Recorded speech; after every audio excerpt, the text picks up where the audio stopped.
साथियों नमस्कार, कैसे हैं आप सब लोग। मज़ामा केम छो कसा आहिस। आप सबको जय श्री राम, जय बालाजी की, जय खाटू श्याम जी की, जय वाहिगुरु की। भाई देखो, भगवान का नाम लेना ज़रूरी होता है और नहीं लोगे तो कुछ भी अपन जो है ग्रहण नहीं कर सकते। साथियों, एक मामला जो है मैं डिस्कस करूँगा और ये मामला जो है ये जुड़ा हुआ है एम्प्लॉयज़ के राइट से, एम्प्लॉयर के राइट से और ख़ासकर उन व्यक्तियों से जो कि फंस जाते हैं प्रिवेंशन ऑफ करप्शन एक्ट में, भले ही वो कॉन्ट्रेक्चुअल लेबर हैं। तो समाधान हर वर्ग को दिया है सुप्रीम कोर्ट ने, बट समाधान क्या है ये जानना जो है ज़रूरी है, ताकि जब भी राइट्स अफेक्ट होंगे तो हम ऐसे कानून पर निर्भर करके अपने केस को मजबूती दे सकते हैं, उसे एक अच्छा बल दे सकते हैं। साथियों, इस केस का टाइटल है UP state road transport corporation बनाम ब्रिजेश कुमार। जजमेंट है सुप्रीम कोर्ट का, रिसेंट जजमेंट है जिसका अपील नंबर है 10546/2019। इस केस में क्या था कि जो रेस्पोंडेंट था उसको कर दिया टर्मिनेट इस ग्राउंड पे कि भाई आपने मिसकंडक्ट किया है और आपको हम सुनवाई का अवसर भी नहीं देंगे, सीधा जो है आपको जॉब से बाहर निकालते हैं, आपका कॉन्ट्रैक्ट जो है हम ख़त्म करते हैं। ये व्यक्ति जो है पहुंच गया हाई कोर्ट में। इसका कहना यह था कि जो मेरे पिताजी हैं वो इस कंसर्न कॉरपोरेशन की जॉब में थे और जब वो जॉब में थे तो उनकी जो है मृत्यु हो गई और उनकी मृत्यु के बाद मैंने अपनी माँ के जरिए जो है अप्लाई किया अनुकंपा नियुक्ति के लिए। मुझे नौकरी नहीं मिली अनुकंपा नियुक्ति बेसिस पे। अल्टीमेटली मेरा फॉर्म यह कहते हुए खारिज कर दिया गया कि मेरे पास प्रॉपर योग्यता नहीं है। मैंने एजुकेशन ली, अपने आप को आगे बढ़ाया, वापस से अप्लाई किया तो इस बार लेटर तो एक्सेप्ट हुआ, पर लेटर के जवाब में ये लिखा आया कि आपको हम कॉन्ट्रेक्चुअल बेसिस पर अपॉइंट करते हैं। उसके बाद मुझे ये कहा गया कि आप ऑफिस में जो है रिपोर्ट कीजिए, कुछ सिक्योरिटी डिपॉजिट है वो जमा कर दीजिए। तो मैंने जो है इनके जो आदेश थे उसको कंप्लाई विद किया। इसके बाद मैंने एग्रीमेंट साइन कर लिया और उसके बाद मेरा कॉन्ट्रेक्चुअल बेसिस पे अपॉइंटमेंट जो है यहाँ पर फिक्स हो गया। और इनका कहना यह था कि मैंने मिसकंडक्ट किया है और गलत कार्य किए हैं, ऐसे कार्य किए हैं कि जो अगेंस्ट लॉ हैं। तो इस सिनेरियो में बिना कोई इंक्वायरी होल्ड किए इन्होंने मुझे जो है टर्मिनेट कर दिया। ये व्यक्ति जाता है सिंगल बेंच में, सिंगल बेंच इस व्यक्ति के रेट को अलाउ करता है और जो ऑर्डर ऑफ टर्मिनेशन है without hearing the concerned person उसको जो है सेट असाइड करता है। कोर्ट का मानना यह था कि चूंकि अनुकंपा नियुक्ति के लिए ही आवेदन किया गया है तो वहाँ पर भले ही अपॉइंटमेंट अनुकंपा नियुक्ति का नहीं है, अपॉइंटमेंट जो है कॉन्ट्रेक्चुअल लेबर का है, परंतु उस व्यक्ति को वही बेनिफिट मिलेंगे कि जैसे कि उसको अनुकंपा नियुक्ति पर अपॉइंट किया गया हो। मींस इंक्वायरी होल्ड करनी पड़ेगी, सुनवाई का अवसर देना होगा और उसके बाद ही जो है फर्दर ऑर्डर करना संभव है। डीबी ने भी इस ऑर्डर को अपील कर दिया। मामला जो है सुप्रीम कोर्ट तक पहुंचा।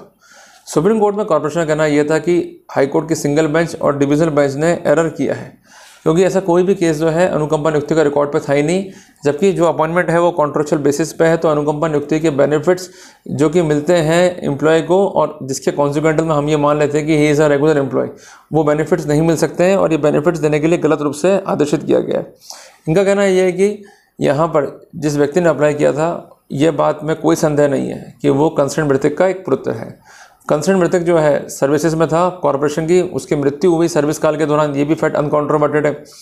तीसरा का कहना यह था कि हमारा जो अपॉइंटमेंट लेटर है वो किसी भी रूप में इनको अनुकंपा नियुक्ति के बारे में स्थिति स्पष्ट करता ही नहीं है। सिर्फ यही लिखा गया कि you are a contractual labour. अगर कॉन्ट्रेक्चुअल लेबर है तो उसको कोई बेनिफिट जो है नहीं मिल सकते हैं आर्टिकल 311 संविधान के। ऐसी स्थिति में अगर टर्मिनेशन भी है विदाउट होल्डिंग द इंक्वायरी तो वो न्यायोचित है। There is no ground for interference, जिसका रिजॉर्डर दिया कंसर्न रेस्पोंडेंट ने। उनका कहना यह था कि जो भी तर्क रखे वो टोटली बेसलेस हैं, क्योंकि वास्तविकता ये है कि इनका जो बोर्ड ऑफ डायरेक्टर है उसकी मीटिंग हुई थी, उसमें पॉलिसी को लेकर डिसीजन लिए गए रिगार्डिंग द अनुकंपा नियुक्ति। उसमें डिसीजन भी लिया गया कि जो डिपेंडेंट है डिकेस के उनको प्रोफेशनल जो है राइट दिया जाएगा concerning the contractual basis appointment. तो जिस कारण जो मैंने एप्लीकेशन दिया है उस पर इनका जो वर्कआउट है वो ऐसा ही है कि जैसे इन्होंने कॉन्ट्रेक्चुअल बेसिस पर मुझे नियुक्ति दी हो। कोर्ट ने सारे फैक्ट्स को देखा, स्थितियों को देखा, तो कोर्ट ने कहा कि जो भी ऑफर दिया गया है उसमें साफ साफ लिखा गया है कि यहाँ पर आपको कॉन्ट्रेक्चुअल बेसिस पर अपॉइंट कर रहे हैं, आपको हम किसी भी रूप में अनुकंपा नियुक्ति नहीं दे रहे हैं। तो ऐसी स्थिति में जहाँ एग्रीमेंट जो है एग्जीक्यूट हो गया है और अनुकंपा नियुक्ति जो है नहीं दी गई है, केवल कॉन्ट्रेक्चुअल बेसिस पर काम दिया गया है, तो उस स्थिति में कोई भी बेनिफिट जो है वो नहीं दिया सकते। परंतु अगर नौकरी से निकालना है ऐसे एम्प्लॉय को तो वहाँ पर इंक्वायरी जो है होल्ड करनी पड़ेगी, क्योंकि holding of inquiry is a part and parcel of natural justice. जब किसी एम्प्लॉय पर आरोप लग रहे हैं तो सुनवाई का अवसर दिए बगैर उसको बाहर निकालना उसके अधिकारों को अफेक्ट करने वाला है। तो कुल मिला के जजमेंट जो है हमें बहुत चीज़ें क्लियर करता है, पर अभी हम 5 पॉइंट्स पर जो है चर्चा करेंगे। सबसे पहले बात कि अगर आप एक गवर्नमेंट एम्प्लॉय नहीं हैं, आप एक कॉन्ट्रेक्चुअल लेबर हैं, तो इस स्थिति में चूँकि आप गवर्नमेंट एम्प्लॉय नहीं है पब्लिक सर्वेंट नहीं है तो आपको टर्मिनेशन करने के लिए, यद्यपि ये लोग नियम फॉलो करेंगे concerning the natural justice, but it doesn't means कि जो बेनिफिट और प्रिविलेजेस जो रेगुलर एम्प्लॉय हैं उनको मिलते हैं वो आपको मिलेंगे। तो इससे ये बात हमको बहुत ज़्यादा क्लियर हो जाती है कि जब हमको वो प्रिविलेजेस नहीं मिलेंगे, बेनिफिट्स नहीं मिलेंगे, तो किसी भी रूप में हमें लोक सेवक या सरकार का सेवक जो है कंसिडर नहीं किया जा सकता।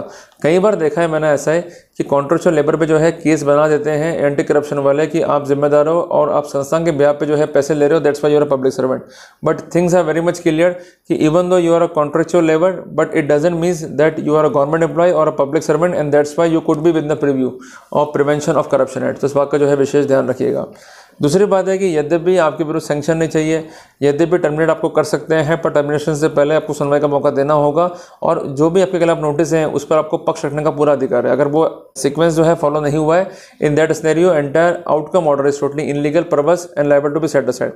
तीसरी इंपॉर्टेंट बात है कि कॉन्ट्रेक्चुअल बेसिस पर यदि आपका अपॉइंटमेंट है तो वो कॉन्ट्रेक्चुअल बेसिस पर है, even though you have applied for the appointment on अनुकंपा नियुक्ति। मैं आपको इसलिए स्पष्ट कर रहा हूँ कि जो कुछ भी लेटर बनता है और जो कुछ भी लेटर होता है एग्जीक्यूट, उसको ही देखा जाएगा, आपने क्या अप्लाई किया उससे कोई मतलब जो है एम्प्लॉयर को नहीं है। चौथी बात, अनुकंपा नियुक्ति पर अप्लाई कर रहे हैं और अगर आपको बेनिफिट नहीं दिया जा रहा अनुकंपा नियुक्ति का तो आप उस ऑर्डर को चैलेंज कर दो। बट अगर आपने उनके काउंटर ऑफर के तहत किसी कॉन्ट्रेक्चुअल बेसिस के काम को एक्सेप्ट कर लिया तो ऐसी स्थिति में आप अनुकंपा नियुक्ति के बेनिफिट्स को, ये जो रेगुलर एम्प्लॉय को जो बेनिफिट मिलते हैं उसको आप नहीं ले पाओगे। और पांचवी सबसे इंपॉर्टेंट बात है कि माइनर जो है टोटली इनएलिजिबल है अनुकंपा नियुक्ति के लिए, जिसके लिए होना चाहिए मेजर, आपको होना चाहिए प्रॉपर एजुकेशन क्राइटेरिया, अगर वो है तो यू कुड अप्लाई, और अगर लगता है एम्प्लॉयर को देना चाहिए बेनिफिट तो ये बेनिफिट जो है मिल सकता है। तो कुल मिला के जजमेंट अपनी जगह ठीक है, पर जब तक उसको प्रैक्टिकली फॉलो नहीं किया जाएगा तब तक कोई मतलब नहीं रहेगा। तो जब भी आप इस तरह केसेस को लड़ रहे हैं, कॉन्टेस्ट कर रहे हैं, तो इन बातों का विशेष ध्यान रखें। डरने की जरूरत नहीं है, केवल आपको अपने राइट्स को जो है सिक्योर करना है। क्लियर हो गया?